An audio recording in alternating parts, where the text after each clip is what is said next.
One Rice. Speaking of rice, pamilyar na ba kayo sa CARD program ng ating gobyerno? CARD program or Cash and Rice Distribution Program. Kamakailan nga ay pinangunahan ni Speaker Martin Romualdez ng House of Representatives ang pamamahagi ng tulong sa ating mga kababayan. Ang programang ito ay nagbibigay ng tulong na bigas at pinansyal sa ating mga kababayan. Ito nga ang tugon ni Speaker Martin Romualdez sa hamon sa kanya ni President Bongbong Marcos na tulungan makahanap ng paraan upang matulungan ang ating mga kababayang mahihirap na makabili o makahanap ng dekalidad at murang bigas.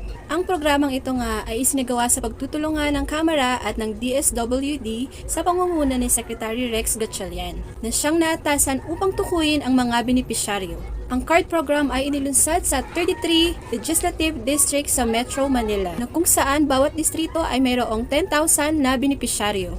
At ang pagbibigay ng tulong ay hinati sa 4 na tranches. Kasabay nga ng